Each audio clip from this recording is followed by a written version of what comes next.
Real YouTubists, oh my god, have an opinion. Why am I sharing mine online? Like many people who are online and have an audience, I came to the realization a while ago that there isn't much to be gained from sharing your opinion online. For example, basically, it feels like a lot of the time it just ends up being taken out of context or in bad faith, and you don't really gain anything, right? Like, I remember when I tweeted about how I think I tweeted something along the lines of like saying that I didn't like Generation 7. Maybe I went so far as saying like I think Generation 7 is the worst Pokemon generation, which is true in the sense that it's my genuine opinion. Like I hate Generation 7. I don't like it at all.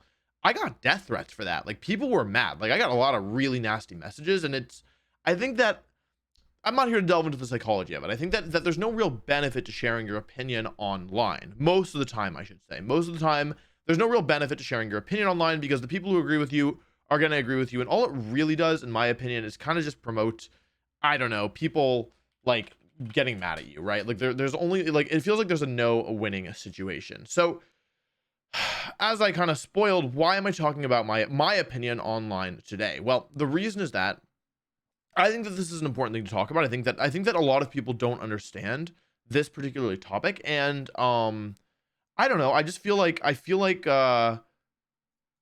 it's something where although like people might not, like my opinion, it's still worth sharing online because at least maybe some people will be better educated because I don't really care that people if people agree with me or not.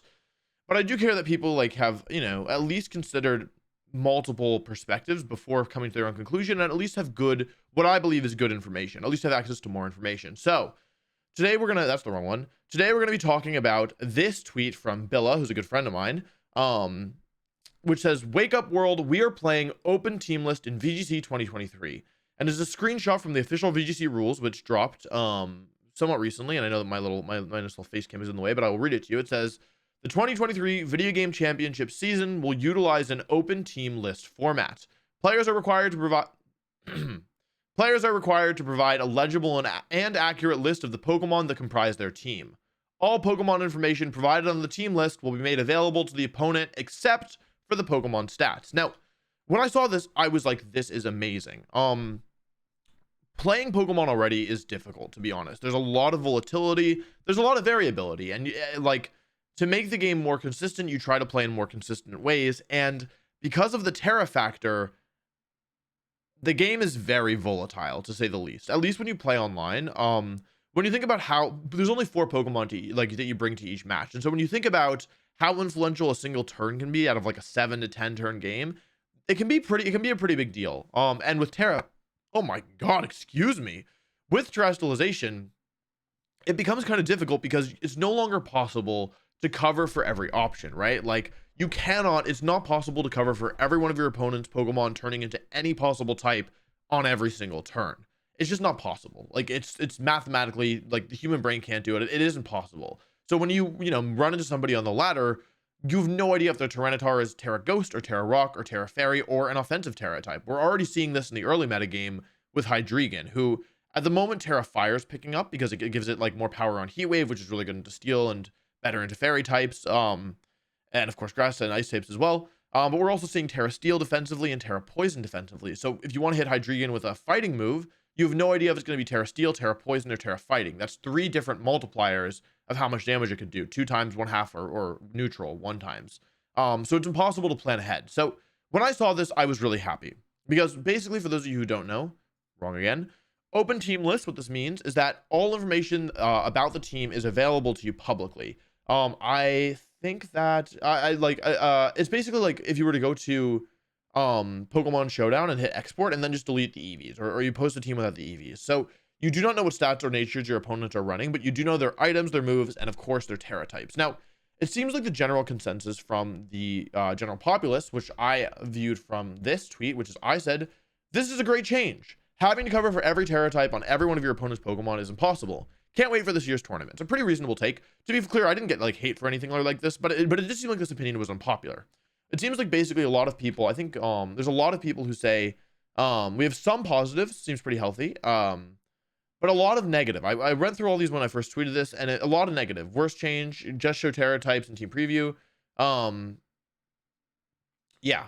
There's like mixed reveal, but like I think actually Jacob had a really popular response that says, I like revealing Terra types early, but I feel like moveset, items, nature, ability reveals heavily nerf unique gimmicks. No, it's probably healthier for top level this way, but it still feels meh to me. And I think this is a very popular general sentiment. I think that a lot of people they don't really understand why this change is going to affect, and there's a couple reasons which I'll get into. And they also don't understand how this affects the game, or they, not that they don't understand, but they feel like that this gives a disadvantage to players who are being unique. And I understand that. I understand that there is, there's in the past, if you wanted to do something gimmicky, if you wanted to do something unorthodox, you had the element of surprise. Now, I would argue you still have that, but we'll get to that later. And now if your opponents are able to see all of your moves and all of your items, that element is a lot more removed. I think this is a really good change, and I'm going to talk about why, but let's talk about why they did this in the first place, right? I think that there are two main reasons. The first being, there is a hardware limitation right now. There is a lack of functionality in the game that requires this. To my knowledge, now if this is wrong, I will pin a comment correcting it, but to my knowledge, there is no way to lock the battle box in Pokemon Scarlet and Violet. What does that mean? When you enter a tournament, when you enter a live tournament, in the past, you would put your team, if you press like, I think it's X in the box system, you'll go to something that are like the battle teams, basically. When you can put 6 Pokemon in there. It's how you like have teams to battle online without the Pokemon being in your party. If you've ever used like a team on the ladder, that's what you're doing. Now, when you enter a tournament, that battle team is locked. And what that means is that you cannot take any Pokemon out of it without leaving the tournament. So, if you have to leave the tournament, you can just cancel, quit the tournament, whatever. But you can't take the Pokemon out of the battle box. You can't move. You can't like touch them. Basically, they're stuck until you exit the tournament. Now, the reason that's really important is because let's say I'm playing in a tournament and I'm like, oh my gosh, my opponent has Gastrodon, my Volcarona has Bug Buzz, Protect, Flamethrower, and Quiver Dance. I'll just give Gastrodon Giga Drain, right? Like it's lit. Like I'll just do that, right? Obviously, that's cheating, and the way to prevent that is to make sure that players cannot touch their Pokemon. That you can't just change your team based on your opponent's next matchup, which is a pretty big deal, right? Like that's very good.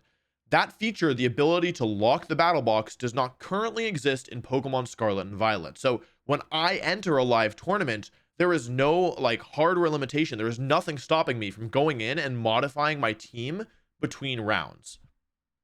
So you can imagine that is a pretty major oversight. It's a pretty major flaw in the design system. If you can just go and change your team between rounds, like there's no way for them to stop that unless you locked in which Pokemon and items and moves you were using at the beginning of the tournament to ensure that if you have a move that's not on your team list, you receive a game loss. I think it's still a game loss and you lose the Pokemon like straight up. So or maybe they let you replace it. I'm actually not sure about that, but it's a way to make sure that you're not cheating, right? And because you can't feasibly just check every single team between rounds. Like there's no way to do it, right? And yes, they check every team before Top Cut, but there's nothing stopping you from going back and forth. And I think there were in online tournaments where you do not have the ability to lock battle boxes, there are some instances, the most famous one being something called 5-move Volcarona, where a player on stream revealed, I think, 4 moves game 1 and then showed a different move game 2, or maybe it was 2 and then 3, but they had, a total 5 moves on their Volcarona. They switched between sets. So players are willing to do this. It's been shown in the past. They are willing to do this. They are willing, that's cheating, but when there are no limitations, they are willing to do this. That's I think the primary motivation. And that, to answer Jacob's question, is why it reveals everything. It's because there's no there's a hardware limitation. Of course, I think that this also makes the game less volatile, right? For the reasons I talked about earlier, specifically with Terra types, it's not possible to cover everything. Now, I feel like there is kind of this narrative that this really hurts anybody but the top % of players. Let me find the tweet, actually. So, this is a player who I like and respect a lot. His name is Chef. He's very nice. And he is known for using very, very unorthodox teams. He's one of my favorite creative team builders. And Chef says, this is great news for the best players who are better than everyone else at using the strongest teams, and bad news for the 99.5% of players who are not. There's a reason top players who most benefited from scouting are pretty hyped about this decision. I think he has a clarifying tweet here. He says he doesn't think good players winning is a bad thing. Good players win with close sheets too. What is bad is less types of teams being viable, and maybe even more importantly, battles losing a level of depth. Now, I think this is a very reasonable take. But I have some thoughts. So basically, I agree. I think that at the top, from a high level view, this change makes the best players better. I think it makes the game more consistent. And I want to clarify, I like consistency. I think consistency is good in a competitive game with variance. I think that there's still, I have a lot to talk about here, don't I? I think that there is still a lot of variance left in the game, unfortunately. But I think on the whole, this makes the player who should, in quotes, win the battle, more likely to win the battle. I think, and I think that that is a good thing. Of course, as Chef points out, that does come at a cost. And I think that as a player who is known for using these really off the wall, unconventional teams and having success with them, it makes sense that he feels like his strategies would be hurt. Now, I'm not going to sit here and tell you that I don't think that weird, weird unorthodox strategies, will suffer because of this. Cause I think that would be doing a disservice. I think that it's true that teams that are weird for the sake of being weird do take a hit. I do think it's worth noting though, that I don't think that this means that all creativity is lost and that you can't do anything weird. I think that there's a big difference between knowing like what a Pokemon will do and understanding how it functions in the picture of a team and understanding how to beat it. I think those are the three distinct categories. So while this does hurt the first category, I think that using unorthodox Pokemon that are still strong, not because not using them just for the sake of them being weird, but actually using them because they're strong, that should still be successful. So I don't think that this creates a super homogenous team base or anything. I also want to say that I think that there are more players who benefit from this than just the top percent. Like, if anything, in some ways this benefits the top players because it makes the game more consistent. But I think that it also benefits like almost everybody. I think that in some ways in one aspect, it benefits the lower tiers of, not tiers, but the lower levels of experience player more than the top player. So if I play against a weird Pokemon, the truth of the matter is that I have a very good idea of what it's going to do. I have a very good sense of its stats. I have a very good sense of what moves it learns. And because I've tried to use a bunch of weird Pokemon myself. This has always been true for me. I'm a player who, like, on the whole typically does very well into players who are known for using like gimmicky strategies, right? I have an absurdly high winning record against players who are using unorthodox stuff because I can look at a Pokemon and I know what like base form Lopunny does, and I know like what these Pokemon that most players don't run into and don't know do because I've looked at them and I've tested them and I know what. So in that way, in that sense, I'm very rarely caught off guard. If you're a player who is not a full-time YouTuber, who doesn't do competitive Pokemon full-time, or even somebody who Scarlet and Violet is your first game where you're playing competitively, there's going to be a lot of Pokemon that you have no idea what they do. And I don't know if it's like a good thing that those players, when they run into a weird matchup, are kind of just food. You know what I mean? Like, they're kind of just fodder. I still think that like a lack of experience plays a role here, which is why I think that like unorthodox teams and creative teams still have a place. But I do think that this gives them a fighting shot, right? Where they're not just gonna, in a 2 out of 3 set, losing a single game because you just like taking one game to figure out what the opponent's team does, it puts you at a pretty big disadvantage. It means you basically have to win 2 in a row, especially because a lot of the times the players who are more like willing to use these unorthodox strategies and use at least good ones are players who are like probably already like more experienced than you in the first place. So I think that in some ways this is kind of an equalizer where I don't personally think it is a good thing that like, new players are just at such a big disadvantage against players with more experience who are using off the wall stuff. I think I've made my point there. Yes. So in some ways it makes the game more consistent. I think that's good. I think it makes the game more like planning intensive, and it rewards game plans and big picture skills more. Those are things that I like. This is my opinion. There's no one right or wrong way to play Pokemon. So I want to clarify that if those aren't the aspects of the game that you like, that's okay, and you're not inherently wrong. Like, it's just my opinion. There's another thing that I want to talk about that actually isn't very talked about that I think actually Chef's team calls out as well. Is this line, which probably doesn't mean much to you. And it says, there's a reason top players who most benefited from scouting are pretty hyped about this decision. What does it mean to scout? Well, Pokemon is in many ways an information game. It's just plain and simple. If I know what team you are using and you don't know what team I'm using before the match begins, you have an enormous, whichever one of us knows, I forgot how I set that up, has an enormous advantage going into the set. And because of that, scouting is something that is extremely popular. And basically the way that scouting works is players often form groups at the top level, and they do their utmost to gather information about all of the top competitors' teams, and they share that information among themselves. So I remember starting in like 2017, scouting was always popular, right? But it kind of became more organized. Starting, I think with 2017, it started to become more organized. That's where I would draw the line where there were players who would like build an algorithm, or algorithm is the wrong word. They basically wrote a program, I think in Excel, where it would download all of the matches every single round and would show you, you could type in any player and see every single person that they had played. So let's say it's round 8 of a tournament and I'm going up against Joe Schmo, and Joe Schmo has this program. He can type my name in and he can see every single one of my past opponents, which isn't something that's always visible online. And players would basically become very systematic, where they would create these big like groups to share information, and it became especially apparent in the recent years on a nationality basis. So I think the most organized one to my knowledge is Italy. Italy has an enormous, they have a ton of players there. I think they've got to be the biggest region in Europe already. They have a strong sense, at least from an outside perspective, of national pride, and they all like work together to share information. So it's kind of at this point common knowledge that if you play an Italian player round one, like every Italian player plus whoever they want to share it with is going to know your team going forward. And so yeah, like if I remember like the past world championships, I saw like a WhatsApp group. I don't, to be clear, this isn't against the rules. Like I don't want this to be like I'm like pointing fingers. This is just the reality of the situation. This is what players were doing. Yeah, like because there was nothing in the rules against it, but it didn't feel fair. You know what I mean? Like, and to be clear, I have benefited myself from scouting in the past. If somebody plays one of my friends, and I have a smaller network than you might expect because I have like a small number of very close friends.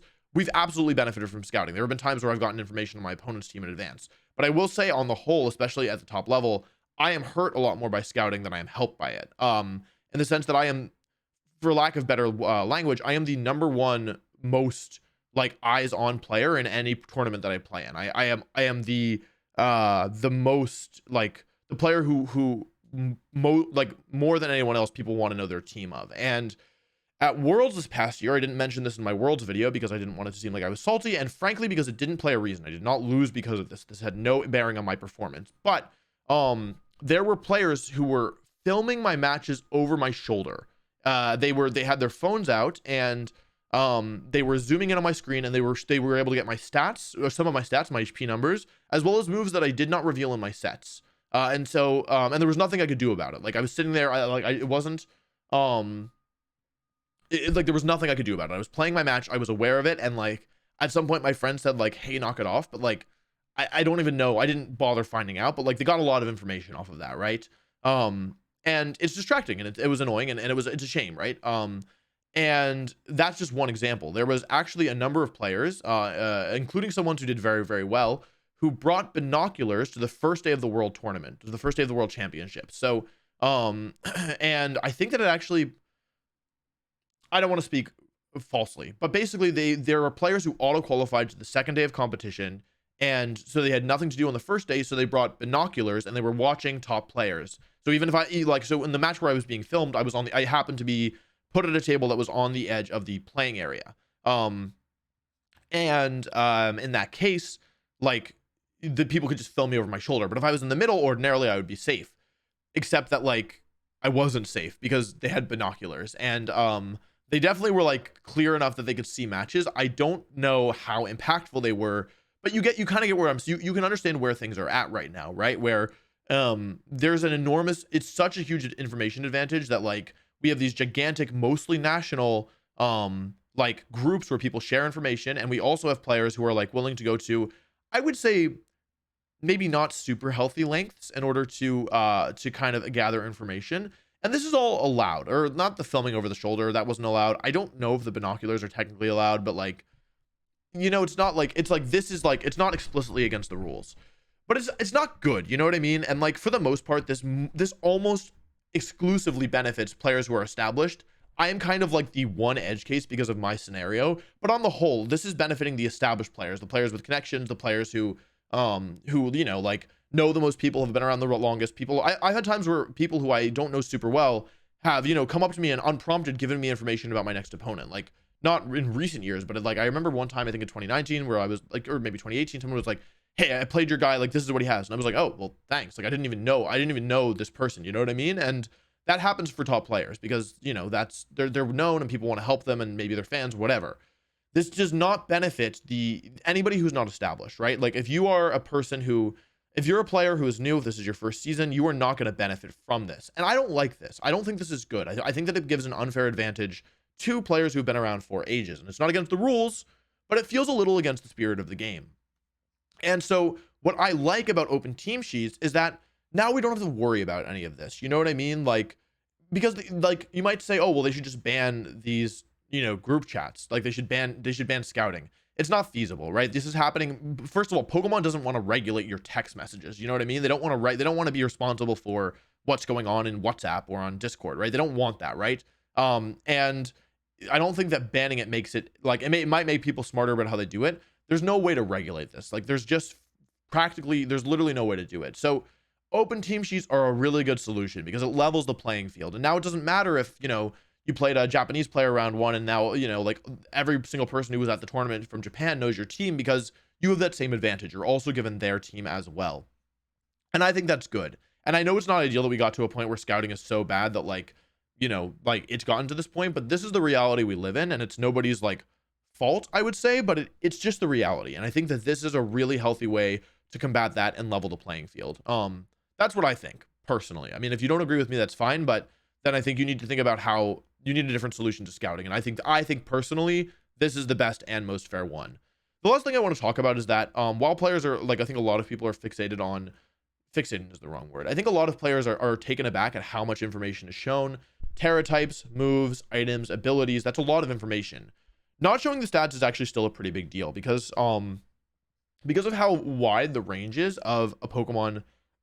Excuse me, I don't know what's wrong with me today. Because like of how stats work, a Pokemon can like vary in its stat spread pretty significantly. So even if you know every move, every item, every ability, there's no guarantee that you're gonna know how a Pokemon is trained. And knowing the speed order of Pokemon is a pretty big deal. I experienced this myself. I played in a tournament, a limitless tournament. I guess not last weekend, but the one before it must have been. Yeah, December 3rd weekend. And I was really taken aback. I had full team sheets. Now, granted, I seem to always forget about my opponent's Terra types, which is my own personal problem, but I had full information. So I thought, like, yeah, this is easy. I can just like make my game plans. You need to know the order in which your Pokemon are interacting in order to fully build out your game plans or really discover it. And it's not always as easy as you'd think, because like you might have like, let's say I'll use an example. I played Aaron Zhang recently. I posted the video yesterday from when I'm recording this. So this will probably go up today. And we both had Ceruledge, and knowing whose Ceruledge is faster is a pretty big deal. And I don't think over the course of that best of three, actually, I only brought my Ceruledge game one, but like I never found out. Like they never like were, even though they were on the field at the same time for several consecutive turns, like basically one of us was always using a protecting move or a priority attack. And so I assumed that I was faster because I had some speed EVs, but when I watched Aaron's videos, I saw that he was actually faster. And that was like, we were on the field together for like several turns. So, and none of my other Pokemon could tip me off over who was faster. So there's a lot of situations like that where like knowing who is faster impacts the game plan. And if it impacts whether you want to go for like a double protect or like a triple protect or like a critical hit win condition, you know what I mean? Stuff like that. Like, that's kind of probably a bad example, but it matters a lot. You really need to know whose Pokemon is faster, and how they're trained. Like, does their Garchomp with, my Hydreigon in the Limitless Tour had a Habenberry. Now, I forgot that I didn't realize that my Hydreigon needed to actually have EVs to survive stuff like Life Orb Draco Meteor or Choice Specs Draco Meteor. But if my opponents just saw the team sheet, they might have thought to themselves, oh, well, Wolf's not bad. Surely he would EV for his Hydreigon to take my Life Orb Draco Meteor. Like, surely he would do that, right? And I didn't. I just straight up didn't. You know what I mean? So, like, there's a lot of stuff like that where just because you know the item and the moves, and sorry, to finish the thought, many players, I think, did not attack my, didn't go for Draco Meteor on my Hydreigon because they assumed that I would survive, which is wrong, but of course it's a reasonable assumption, right? And I think there's a lot of situations like that where knowing how a Pokemon is trained plays a major role in building out a game plan. So not to say that there aren't downsides of open team sheets, but these are a lot of the reasons why I'm in favor of them. I think they level the playing field. I think they make it so that new players don't get overwhelmed by, or like just lose because they haven't been playing as long. I think that it makes the game more consistent as a whole because you're not losing to just random surprises that you had no way to cover for. I feel like a lot of players feel like if I do something weird, I should be rewarded.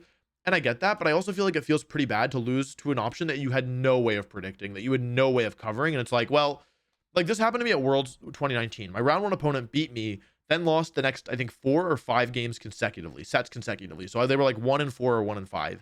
And they beat me because they had like Hidden Power Ground Nihilego and Focus Blast Tapu Lele. And both games, I led Stack Attacka and I just went for Trick Room turn 1. And game 1, they killed me with Hidden Power. And game 2, they killed me with Focus Blast. And it was like, they were probably the only player in the tournament with those specific moves on those specific Pokemon. And like, am I supposed to cover for Hidden Power? Maybe in hindsight, maybe I was, but it was round 1 of World, so I had no idea I had no context. I didn't know anything about my opponent, and that felt really bad. And clearly, like, their strategy did not work, right? Like, it didn't work going forward. Like, they lost the next 5 sets. But for me, that was the difference between, you know, moving on and being eliminated from the World Championships. And it was like just something that I don't think was reasonable to expect me to cover at all. You know what I mean? That's how I feel. So, yeah, I've talked a lot about this. I think it's a nuanced issue. I don't think that there's like an easy black or white take on it. These are kind of my thoughts and feelings. This is why I feel overall positive about it. I understand that like, not everybody feels the same way. I will say as a spectator, this may lead to some less surprising moments, but as a spectator, you were still playing with closed team sheets if you're watching. So I think that like you will still be surprised. Like the element of surprise can still happen even when you're like both players have all the information. That's what I think, at least, and based on my, you know, experience. But let me know what you think. It's obviously a more complex issue than a lot of like more simple stuff, and it's definitely more complex than a lot of the Pokemon stuff that I talk about. So let me know what you all think. I hope you found this interesting and engaging. And yeah, I mean, I understand it's a complex issue, so it's, yeah, like if you think that I'm wrong, that's totally fine. Thanks for watching, and yeah, let me know what you think. Bye bye.